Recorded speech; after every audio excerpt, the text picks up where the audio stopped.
예, CBS 라디오 박정희 한판승부 2부분을 열었습니다. 타 방송에서 볼 수 없는 아주 멋진 조합. 네, 김성애 더불어민주당 의원, 그 천하람 개혁신당 원내대표 겸 당대표 권한대행 장성철 소장님, 박성태 실장과 함께하고 있습니다. 자, 네 분이 특별히 모였기 때문에 특별 이벤트 커피 쿠폰 드리고 있습니다. 네, 방송에 나가는 동안 한판승부 유튜브 인증샷 또는 라디오 청취 인증샷을 캡처해서 샵 1212번 단문 50원, 장문 100원에 유료 문자 보내주시면 제작진이 선정해서 커피 쿠폰 보내드립니다. 무려 100장. 많은 참여 부탁드립니다. 아, 역시 그 옳은 소리, 예. 김성의 옳은 소리, 구독과 좋아요, 알림 설정 부탁드리고요. 예, 아 그 민주당 내에서 거의 2위, 3위 유튜버 아닙니까? 예전에 의원님? 그랬는데 예. 이제 많이 되신 분들 훨씬 많아져서. 아, 놓치고 올라왔습니까, 예. 누군가? 아하. 한판 승부 옛날에 저보다 적었잖아요. 그렇죠. 세월을 제가 못 쫓아가고 있네요. 예, 그래도 한판 승부가 이제 85만 원을 향해 100만 원을 향해 가고 100만 원을 향해 있습니다. 가야죠. 100만 원을 향해. 드럼통도 한번 해주세요.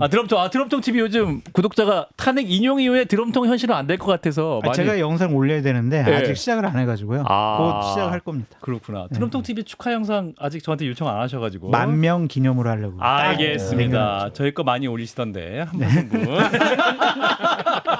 담당 CP가 지켜보고 있다. 이 정도까지 말씀드리겠습니다. 우리 충성. CP가 지켜보고 있다. 자, 조기 대선 얘기로 넘어가 보겠습니다. 자, 우원식 국회의장이 대선 개헌 동시 투표론을 사흘 만에 처리했습니다. 이제 그 한덕수 총리 때문에 지금 전국이 혼란스럽다. 그래서 이제 물러섰는데. 자, 개헌과 사법 리스크로 이재명 전 대표 출마 안 된다. 국민의힘을 또 압박하고 있습니다. 김성애 의원님.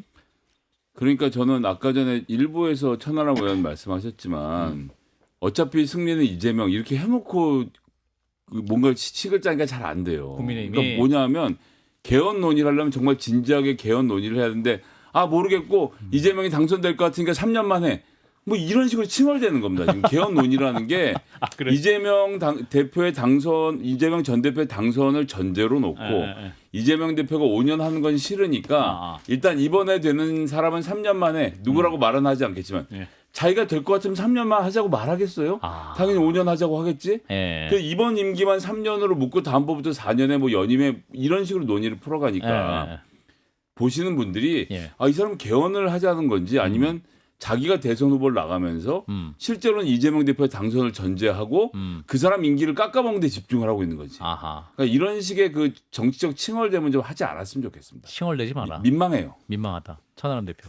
예, 근데 그러니까 이게 사실은 저는 우원식 의장께서 이제 개헌 논의를 던질 때 저는 이재명 대표랑도 어느 정도 조금 더 밀접하게 소통이 됐으리라라고 생각을 했었거든요. 예. 사실 저희 개혁신당과도 일정 부분 소통을 하셨는데 근데 이제 아무리 최소한의 동의를 거쳐서 개헌을 한다라고 해도 그 안이 일정 부분 나와서 바로 착착 진행이 돼도 대선 전에 할 수 있을까 말까인데 그래서 저도 이재명 대표가 저는 처음에 무슨 생각을 했냐면 이재명 대표가 한 뭐 8년 해먹으려고 해먹는다는 표현이 좀 그렇죠.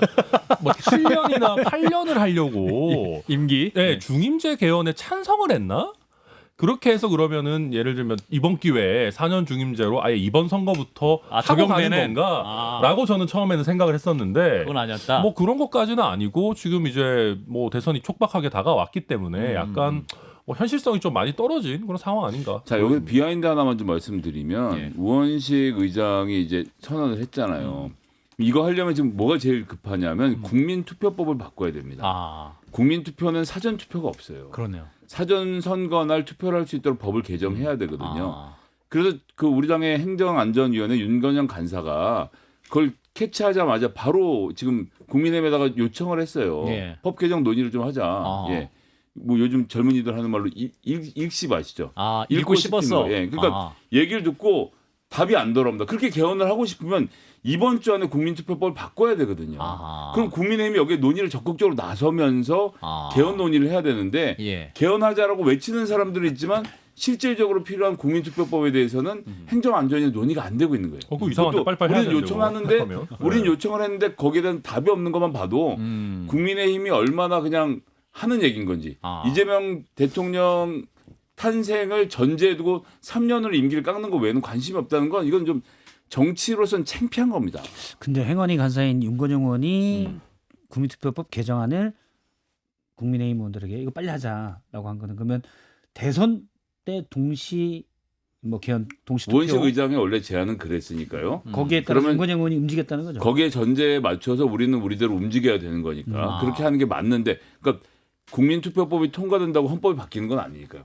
필요한 법적 정비를 하는 것조차 하지 않으면서 이게 안 되면 50%를 어떻게 채웁니까? 투표는 30% 넘게가 사전 투표를 하는데.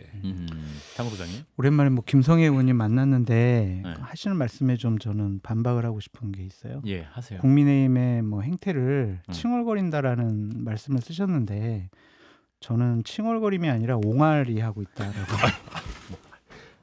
이거는 칭얼거리는 건 그래도 말이라도 하는 거잖아요. 근데 이거는 간단하게 옹알이 하는 것 같다라는 좀 생각이 들어요. 옹알이. 옹알이죠. 예. 그러니까 선거를 통해서 이길 생각을 해야지. 이재명 대표는 출마 자격이 없어. 출마도 하지 마. 예. 이거는 말도 안 되는 주장을 하는 거잖아요. 그렇기 때문에 기본적으로 국민의힘이 이번 대선에서 얼마나 할 말이 없으면 아. 선거 전략 짤 수도 없고 아. 프레임을 만들 수도 없으니까 예. 그냥 계속 이런 옹알이. 얘기를 하는 건데 이거는 국민의힘 스스로가 이번 대선 우리 대단히 어려워 힘들어 그걸 자기 고백하는 것이 아니냐 좀 그런 생각이 듭니다. 아니 근데 저는 이게 아까 거듭 말씀드리지만 한덕수 권한대행이 좀 망쳐버린 거라니까요. 사실은 개헌 논의가 좀 잘 체계적으로 쫙쫙쫙 짜여져서 예. 치고 나갔다면 어쨌든 민주당 출신의 국회의장인 우원식 의장이 예. 얘기한 거고 민주당의 대선 후보 중에 한 분인 김두관 의원도 적극적으로 개헌하자고 하고 있고 네. 그렇게 해서 뭐 조국 혁신당도 아마 개헌에 크게 반대한 입장은 아니고 그래요. 뭐 이런 쭉 해서 약간 이재명 대표를 포위하면서 개헌에 응하지 않으면 이것 봐라 본인이 이미 대통령 다 된 것 같이 오만하게 구는 거 아니냐. 우리가 예전에 대통령 되고 나서 말 바꾸는 건 봤어도 후보 시절부터 대통령 권력 안 내려놓겠다고 하는 사람은 너무 양심 없는 거 아니냐 이렇게 해서 쫙쫙 몰고 갈 수 있는 상황이었는데 네. 이게 한덕수 권한대행이 망쳐버린 거라니까요. 맞아요. 그러니까 이게 이상한 거예요 지금 전반적으로 봤을 때는. 이재명 대표는 개헌에 반대하지 않습니다. 약간 이런 얘기 하면서 이런, 이제 이런 식의 하시는 논의로 건데. 진행이 되는 것에 대해서 저희가 반대를 하는 것일 뿐이죠. 저희가 듣기로도 이재명 대표도 우원식 의장과 그 전에 만나서 얘기를 어느 정도 공감대를 이뤘다. 예. 그리고 사실은 대선 날 같이 개헌안까지 국민투표하는 것 이것까지도 어느 정도 공감대를 이뤘다고 들었었거든요. 다만 이제 갑자기 우원식 의장이 주말에 선언처럼 얘기를 갑자기. 하면서 아. 그러니까 사실 이런 거 어떠냐 이렇게 사실 뜸들이는 단계가 좀 필요하거든요. 근데 그런 게 없이 갑자기 툭 던져버리니까 사람들이 다 놀래버린 거죠. 그다음 민주당의 지지층들이 놀랬고. 근데 저는 개인적으로는 지금 있다는 게 반대예요. 왜냐하면 권력구조 개편이 가장 중요한데 뭐 4년 중임제다 좋죠. 물론 권력을 뭐 예를 들어 총리를 국회 추천을 한다든지 좋은데 대통령 권한을 빼자고 하는데 8년을 하자? 사실 좀 맞지 않다는 생각도 있고 진지한 고민이 여론상은 4년 중임제가 제일 좋거든요. 근데 이거 상당히 고민을 많이 해야 될 문제인데 번개불에 콩 구워 먹을 수는 없는 노릇 같아요. 그러니까 예. 고민을 좀 더 한 다음에 나와야 되는 게 아닌가라는 싶습니다. 그러니까 이재명 대표가 이제 전 대표가 됐으니까 제가 당 대변인이라 사실 방송도 잘 안 나고 말도 안 아유. 하는데 이미 전 대표가 됐으니까 하나만 더 얘기를 하면 이재명 대표가 이제 비공개 회의에서 했던 이야기도 그러니까 개헌을 대통령이 된 다음에 하려고 하면 이건 대통령의 공이니까 안 할 거야. 다른 정치 세력이 반대를 한다는 거죠. 그러니까 개헌을 하려면 사실은 선거 전에 하는 게 더 좋긴 하다. 그래서 논의할 수 있는 장이 열리면 좋겠는데 그럼 최소한 5.18 문제라든지 5.18의 헌법 전문에 반영하는 문제라든지 아니면 계엄 요건을 강화하는 정도부터 시작해서 할 수 있는 논의는 해보자. 국민투표부터 바꾸고 이렇게 해서 저희는 하려고 준비를 하고 있었던 거예요. 근데 거기에 이제 우리 한덕수 권한대행이 까다리 액젓을 투척을 해버리니까 이완규 예. 헌법재판관 후보자. 이렇게 된 상황에서 저렇게 헌법을 무시하는 세력들과 무슨 개헌 논의를 할 수 있겠느냐라는 국민적인 지탄이 나오고 있는 거죠. 그동안 대선 후보들은 다 개헌을 약속을 하고 개헌의 로드맵을 얘기를 했지만 대통령 되고 나서는 흐지부지했잖아요. 문재인 대통령은 실제로 개헌안을 국회에 제출하기도 했습니다. 네, 했는데 저희 했어요. 예. 그게 그냥 뭐 권력구조 개편 조금만 건들고 전반적으로 따져야 될 기본권이라든지 이런 거 전반적으로 안 다 하셨잖아요. 했죠. 그때 하고 기본권 했는데 관련된 그냥 성안을 다해서 네. 제출했는데 논의하는 건 국회 잘못입니다. 아니 그러니까 그런 민주당 거를 정부가 안 한 건 아니에요. 전반적으로 국회랑 같이 논의해가지고 전반적으로 안 하면 미뤄- 그때 국민의힘이 안 한 거죠. 왜 그거를 제출한 저희한테 그럽니까? 자, 옹호하게 해주세요. 그걸 어쨌든 그러니까 그거를 그냥 대통령으로서 한 번 그냥 국회에서 거부당했다고 그냥 그래 예. 고마워 안 할게 내가 알겠습니다. 바라던 바야. 정치적 그랬었거든. 에너지를 충분히 썼냐의 문제는 네. 있죠. 그래서 예. 그런 것들 혹시 대통령 되시면은 보다 진정성 있게 확실하게 아니, 저는 벌써 해놨어요. 너무 너무 대통령 됐다고 어대명으로 말씀하고 혹시 가는 거 되시면 아닙니까? 혹시 예. 되시면 목소리가 이제 너무 작게 들렸어요. 혹시 되시면 자, CBS 라디오 박정희 한판 승부 함께하고 계시고요. 청취율 조사 기간이어서 청취 인증샷 보내주시면 저희가 별다방 커피 쿠폰을 드린다고 합니다. 많이 함께해 주시고요. 우물정 하나둘 단문 50원 장문 100원의 유료 문자. 자, 민주당 얘기했으니까 국민의힘 얘기 좀 해보면 지금 이제 거론되는 용, 드래곤, 잠룡들이 한 15명 혹은 뭐 20명까지 된다. 그 뭐 당원이 아니신 분까지 합하면 굉장히 많은데 왜 이렇게 주자가 저도 이렇게 이제 초등학교 시절부터 이렇게 이제 대선을 많이 경험해봤지만 이렇게 후보가 많은 거는 처음이었던 것 같아요. 이거 분석해 주시면. 그룹인 것 같아요. 그룹이요? 그룹별로 우리가 분류할 수 있는 게 그룹. 진짜 내가 한번 대통령 되고 싶어라고 결심하신 분들도 있는 것 같고요. 예. 좀 흘러간 정치인들 있잖아요. 예. 이정현, 최경환, 예. 뭐 이런 분들, 황교안 예. 이런 분들은 야 판이 벌어졌구나. 예. 내가 나의 정치적인 생명력과 영향력, 존재감을 과시해야지. 이거를 보여주기 위해서 그냥 나온 분도 계시는 것 같고 안 나올 건데 그냥 나온다고 이름만 언급되는 분야도 있는 것 같고 시도지사 같은 경우에는 본인 이름 알리게 그냥 내년 지방선거 나가야 되잖아요. 예. 그러니까 사전선거 운동 형식으로 언론에 지방선거를 위해서. 네, 자꾸 이름 나오면은 나 여기 있어요. 그렇죠. 인지도 높이기 위해서 나온 분도 계신 것 같다. 그래서 한 4-5 그룹으로 나눌 수가 있을 것 같은데 예. 지금 보면 어쨌든 유력한 분들은 일단은 뭐 김문수, 홍준표, 한동훈, 유승민 뭐 요 정도로 봐야 되지 않을까 싶어요. 오세훈 서울시장은 오세훈 이렇게 예. 5분. 왜 빼세요? 죄송합니다. 예. 실수했습니다. 오세훈 시장까지 예. 5분 정도가 유력한 후보가 아닐까. 그런 생각이 그렇군요. 저는 그냥 국민의힘의 구조적인 문제가 있는 것 같아요. 예. 그러니까 이거는 뭐 문제점이라기보다는 그냥 드러난 걸로 문제점인데 2007년부터 사실은 뭐 친이계, 그 다음에 친박계 그러다가 탄핵되면서 박근혜 전 대통령이 사실 권력 공백기가 있었거든요. 예. 홍준표 시장이 있었지만 홍준표 시장은 약간 이른바 독고다이 체질이어서 세력을 못 만들었어요. 그래서 지난 대선 때 외부 용병을 썼잖아요. 예. 잘못 썼다가 쫄딱 망했죠. 그런데 그 다음에 지금은 완전 춘추전국 시대예요. 권력 공백기예요. 예. 그러니까 누구나 그래도 뭐 몇 선 하고 친문지상에 이름 좀 오르내렸다는 분들이 그 다음 권력은 내가 잡겠다라고 다 나서고 있는 것이고 그러다 보니까 서로 치고받고 예를 들어서 어떤 분들은 탄핵 반대한다 이런 얘기도 하고 극우 지지층에 일단 단일한 목소리로 센 극우 지지층에 소구하려는 목소리도 좀 상식을 맞아요. 넘어서 나오고 있고 이건 기본적으로 저는 국민의힘 내부에 예. 권력 공백기다. 예전에 거대 권력이 있으면 거기에 대한 반권력이 생기거든요. 그러면 이 양 권력이 싸우는 어떤 흐름이 잡히는데 권력이 없어 버리니까 누구나 내가 그다음 잡겠어 하는 그 시기인 것 같아요. 우리 천하람 대표님, 그 국민의힘 당대표 선거도 나가셨던 네, 그 네, 네. 과거가 있으신데 그렇죠. 이제 과거 친정을 보시면 어떤 마음 드시는지.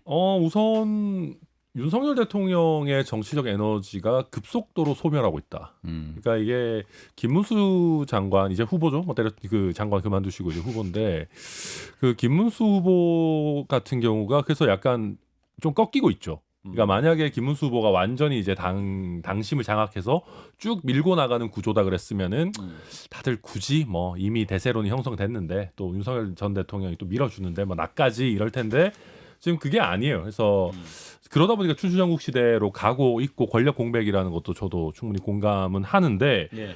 문제는 이번 경선이 너무 짧잖아요. 5월 3일에 완전히 후보까지 결정을 하겠다라고 하고 있기 때문에 예. 이게 국민의 입장에서는 거의 최악의 느낌으로 갈 수도 있어요. 그러니까 차라리 김문수 후보라도 예. 대세론을 형성해서 뭔가 정치적 에너지를 쫙 모으면서 가면 오히려 좀 더 이렇게 컨벤션 효과도 나오고 그럴 수도 있는데 예. 약간 지지부진하게 그냥 막 약간 누가 뭐 약간 애매모호하게 그냥 국민들도 큰 관심도 없고 근데 막상 뚜껑 열어보니까 당심에서 많이 받아서 김문수 후보가 되긴 됐네. 뭐 민심은 딴 사람이 많이 받았는데 이거 뭐 이래가지고 이기겠어? 약간 어영부영 이렇게 가는 경선이 될 위험성이 저는 뭐 현재로서 되게 그 커 부분. 보인다. 그러니까 1차 컷오프가 100% 일반 국민 여론조사, 2차 컷오프는 일반 국민 여론조사 50, 당원 50% 방식이 유력히 검토 중이라고 하는데, 그럼 이 제도라면은 말씀하신 대로 아까 언급하신 김문수 후보가 될 가능성이 홍준표 혹은 한동훈, 저는 오세훈, 50대 유승민? 50으로 마지막에 가서 붙으면 그래도 약간 계속 힘이 좀 빠지겠지만 예. 김문수 후보가 될 가능성이 상대적으로는 높은 거 아닌가. 당심에서 워낙 또 압도적인 모습, 압도까지 아니지만 어쨌든 강한 모습 보여줄 수 있고, 그리고 이게 제가 예전에 그 당대표 선거할 때 이런 거 봐도 무슨 뭐 역선택 방지니 뭐 이런 것들을 안 넣어놔도 이게 그 국민 여론조사라고 하지만 생각보다 이게 완전 국민 100%가 아니에요. 무슨 얘기냐면 약간 국민의힘 지지층 상대 여론조사처럼 돼요. 맞아요. 아, 그러니까 전화 받는 네. 분들이 어차피 응답을 하는 거니까. 왜냐하면 각 캠프에서 다 전화 받아라 난리 치고 있는 데다가 아하. 일단 일반 국민들이 딱 전화 와서 뭐 ARS 뭐 내지는 지금 국민의힘 뭐 21대 대통령 선거 뭐 경선 여론조사입니다. 뭐 이러면은 타당이나 아니면 중도층의 관심도 떨어지는 분들을 끊어버려요. 그래서 결과적으로 샘플이 국민의힘 지지층 위주로 잡히게 되기 때문에 아하. 이게 100%라고 해서 그럼 예를 들면 1차 컷오프에서 유승민 후보 같은 분이 그럼 쉽게 우위를 점할 수 있을 것이냐, 그렇게 간단한 문제는 아니라는 거죠. 그래도 천하람 의원님 네. 그 국민의힘 당원들이나 지지층이 그래도 이재명 대표랑 한 번 붙어볼 만하고 이길 수 있는 가능성 있는 사람은 중도 외연 확장 그리고 옳은 소리하고 능력이 있는 유승민이나 오세훈 뽑아야 되지 않을까라고 급변침해서 뭐 장심이 두 명을 딱 지적했어요. 예를 들면 그러니까 한은 왜 빼시는 겁니까? 한동훈 후보는 왜 빼시는 거예요? 그럼 한동훈 대표까지 해가지고 정말 쉽게 인정하니까 답을 다 아십니다. 그럴 네. 생각과 판단으로 생각을 바꾸지는 않을까요? 어떻게 보세요? 가능성? 약간은 있을 수 있는데요. 근데 유승민 전 대표나 한동훈 전 대표 같은 경우는 이게 조금 경선 기간이 길면 가능할 수 있는데 너무 짧고, 짧다. 그러니까 이게 그런 거잖아요. 그분들이 뭔 잘못이 그렇게 크게 있습니까? 오히려 그러니까요. 옳은 소리 했고 배신자 프레임 말도 안 되는 건데. 네. 근데 이제 예를 들면 국민의힘 입장에서 특히 당원들 입장에서 당에 큰 변고가 있으면 그걸 누군가 탓하고 희생양을 찾고 싶은 거잖아요. 근데 이제 그때 박근혜 전 대통령 탄핵 때는 유승민 전 대표였고 이번에 윤석열 전 대통령 탄핵에서는 그 희생양으로 사실은 이제 딱 자리 잡힌 게 한동훈 전 대표라서 그래서 이렇게 하게 되면 오세훈 시장이 이렇게 확 좀 두각을 나타내서 우리가 오세훈으로 가면 이재명 대표를 잡을 수 있다라는 정도의 어떤 약간 좀 큰 존재감을 보여주는 게 아니라면 오히려 그냥 당심 위주로 가게 될 수도 김문수나 있다. 홍준표가 될 가능성이 예. 높다. 김웅전 의원이 1시간 전에 SNS에 글을 올렸어요. 그냥 친개헌파 후보로 내정하시지 뭘 이리 뻔한 꼼수 쓰시나요? 절이 신으면 중이 떠나야지, 이런 말씀 주셨는데 센 말인가요? 저는 탈당을 그러니까 얼마 전에 있었던 구로구청장 선거에서 국민의힘 구청장이 주식을 안 팔고 결국 그만둬서 후보를 안 내지 않았습니까? 예. 근데 내란 수계를 공천해서 지금 자기들이 공천한 사람이 결국 내란 수계죄로 재판받게 되고 파면까지 된 마당이면 후보를 안 내는 게 가장 좋은 방법입니다. 근데 뭐 제가 남의 당에 대해서 그렇게까지 말씀드리는 것을 뭐 불편해하실 테니까. 근데 제가 이건 정말 그냥 웃음기 빼고 진지하게 드리는 말씀인데 국민의힘이 이번 선거에서 민주당에게 이기긴 쉽진 않을 겁니다. 그런데 이번만 선거가 있는 건 아니거든요. 그럼 국민의힘에 쓸만한 씨앗을 남겨놓는 게 굉장히 중요합니다. 그러니까 가뭄일 때일수록 종자를 아껴야 되는데 그럼 헌법 수호 세력을 자임하고 나오셔서 내란 범죄에 대해서 사과를 하고 국민들에게 용서를 구하고 윤석열 대통령의 출당을 요구하면서 전 대선 선거운동을 하는 정치인이 나왔으면 좋겠어요. 지금 당장은 고통스럽고 어렵겠지만 2년 후에 대법원에서 이 내란 수계에 대한 재판이 벌어져서 내란 범죄에 대해서 처벌을 받으면요. 아시겠지만 아주 중형밖에 선고가 되지 않습니다. 그럼 그때 되면 모두가 현실을 자각하게 될 테고 우리가 뭐에 씌었었나 보다라고 생각했을 때 그때 지난 대선 때 그래도 그 A라는 정치인은 그래도 헌법을 지키려고 노력하고 당을 살리려고 노력하지 않았느냐. 그 사람이 다시 정치의 지도자로 부상을 하면서 국민의힘을 탈바꿈시킬 수 있는 기회가 전 온다고 보거든요. 그럼 그분이 당권도 가지게 되고 그 다음번 대통령 선거에서도 역사적 명분을 가지고 한번 도전해 볼 수 있을 거라고 봅니다. 그래서 진짜 여유가 많아지셨네요. 진짜 여유가 뚝뚝 흐르네요. 저는 진짜. 진심으로 드린 자, 조언입니다. 그럼 이런 상황이라면 조기 대선이 5월 3일 후에 이제 본선 게임이 천하람 대표님의 그 예측대로라면 이재명, 김문수, 이준석 3자 구도로 갈 가능성이 높다. 이 싸움이면 이준석 대표 입장에서는 할 만한 싸움이 될 것이다. 아니 뭐 저희는 누가 나와도 할 만한 싸움을 할 수 있도록 최선을 다할 생각입니다. 제가 뭐 예. 김성애 의원님처럼 여유가 뚝뚝 떨어지지는 않아서요. 뭐 열심히 할 생각이고요. 예. 근데 이제 아니 뭐 한국 정치에서 한 달의 기간은 꽤 긴 기간이니까 20여일 국민의힘이 어떻게 뭐 움직일지는 사실 저희로서 알 수 없는 부분입니다. 다만 이제 저희 개혁신당 같은 경우에는 탄핵이 빨리 인용되어야 된다, 또 인용될 거다라는 확신을 가지고 빨리 좀 준비를 해놨습니다. 그래서 타당은 경선을 해야 되는 시기에 저희는 본 후보로 뛸 수 있고, 또 이준석 후보 다들 아시지만은 선거에 굉장히 진심인 사람이기 때문에 요즘 또 굉장히 열심히 활동을 하고 있다 보니까 오늘 저녁에 드럼통 TV 나와요? 아니요, 저 이준석 TV에 제가 나갑니다. 아, 이준석 그렇죠. TV에. 네, 네. 그래서 그렇구나. 네, 어제도 뭐 댓글에. 열심히 하고 뭐 거의 막차 타고 버스에서만 몇 시간 자고 또 대구에서 바로 이제 또 그 거리 인사 이런 거 하고 하면서 네. 선거 때 워낙 몸이 풀리는 양반이어가지고 저희는 꽤 의미 있는 선거전 할 수 있을 거라고 보고, 그렇게 해서 이준석 후보가 이재명 대표에 대한 의미 있는 어떤 이재명을 막을 만한 마지막 희망이다라고 하는 거를 심어줄 수 있다면은 저희는 막판에 이준석 후보 쪽으로 표가 몰리는 현상도 뭐 지금으로서 이런 얘기하면 좀 너무 많이 나간 얘기 같을 수도 있지만 그렇게 만들어내기 위해서 저희가 뭐 최선을 다하겠다. 천하람 말씀드립니다. 대표님, 네, 국민의힘에서 예, 당권 다 가져. 네. 그리고 일반 국민 100%로 여론조사 해가지고 단일화합시다. 해요, 안 해요? 아 그런 거 안 하죠. 안 해요? 예, 그런 거 근데 김문수 후보면 하기 어려울 수 있지만 예전부터 함께 호흡을 맞췄던 오세훈 후보라면 단일화 가능하지 않습니까? 아유 저희는 그런 생각 안 하고요. 그러니까 이제 절대로. 그러니까 뭐 아직은 이런 얘기도 안 붙여요? 무조건. 저희 그런 거 하지 않습니다. 왜냐하면은 약간 기술 들어갔는데 안 걸렸네. 저희 그런 걸 쉽게 잘. 아니, 저희가 뭐 방송 하루 이틀 하는 사람들입니까? 우리 저희를 좀 어떻게 보시고 지금? 약간 기술 들어갔는데 안 걸렸어요. 그러니까 예, 박 실장이. 아니 그 물어봐 절대 안 하는 거예요? 저희 안 하고요. 네. 그러니까 이게 저희는 요즘 사실은 조금 기분이 안 좋습니다. 그러니까 저희가 훨씬 이제 국민의힘의 여러 대선 후보들에 비해서 정치 후배이기 때문에 말을 좀 세게 안 할 뿐이지. 저는 약간 좀 홍준표 시장님 보면은 이거는 좀 너무 하신 거 아닌가 하는 게 본인은 아직 확정된 후보도 아니에요 그 당에. 근데 저희 당의 확정된 후보에 대해서 무슨 같이 너무 해야 된다. 쉽게 툭툭 그냥 단일화 얘기 던지시고 음. 뭐 심지어는 뭐 우파에서 하려면 뭐 국민의힘이랑 해야 된다.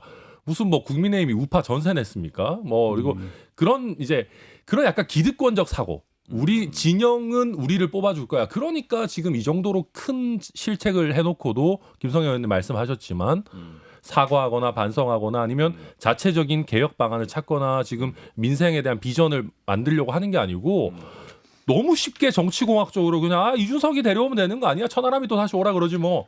이게 국민에 대한 예의입니까? 너무 저는 정치공학적이고 네. 아주 좀 개혁신당이 보기에가 아니라 국민들이 봤을 때 오만방자해 보일 수 있다. 당대표 나온 말씀이네. 예. 자, 저는 근데 이번에 경선 룰이 국민의힘이 예. 경선 룰이 앞서 박 앵커가 지적한 대로 뭐 5대5로 갔다가 마지막에 5대5로 컷오프를 계속하고 마지막에 뭐 최종 2인까지 이렇게 한다. 예. 그럼 약간 오세훈 시장 맞춤형이라는 느낌이 들어요. 그러니까 김문수 장관이 더 유리하다고 생각했지만 저는 약간 최종 결선에서는 오히려 외연 확장이 좀 더 가능성 있는. 근데 5대5로 가는 거는 그냥 무난하게 전반적으로 망하는 길이다. 근데 어차피 계속 망해왔기 때문에 그 정도로 뭐라고 할 건 아닌데 뭐냐면 예를 들어서 그런 거죠. 그러니까 완전국민 경선제라도 해야 국민들의 관심도 좀 받을 수가 있거든요. 그리고 중도층에게 소구력이 있는 예를 들어서 유승민 전 의원 또는 안철수 후보 약간의 가능성이 있는데 아예 배제하고 가는 거예요. 그다음에 결선에서는 구층에만 지지가 있는 예를 들어 김문수 장관이 나오든 약간 배제하기 위한 한동훈 대표도 약간 반감층이 있으니까 배제하기 위한 그런 게 아닌가라는 생각이 듭니다. 김성현 20초 마무리 발언 드리겠습니다. 저는 뭐 오세훈 후보가 아무래도 가능성이 상대적으로 높다고는 보는데 네. 근데 이제 당원들의 질문은 그럴 거예요. 그래서 오세훈이라는 정치인이 국민의 힘을 위해서 희생한 게 뭐냐. 이 질문에 대한 답을 준비하지 않고 경선에 나가면 김문수 후보에게 질 가능성은 높고 그렇게 되면 사실 선거판은 굉장히 좀 어려워지겠죠. 경직된 판이 될 거라고 봅니다. 그렇군요. 예, 함께해 주신 두 분께 감사드립니다. CBS 라디오 박정현 판승부 청취율조사 특집으로 또 천하람 대표 우리 김성현 의원님 오랜만에 모셨는데 청취자 여러분 굉장히 좋아하셨던 것 같습니다. 두 분 고맙습니다. 감사합니다. 감사합니다.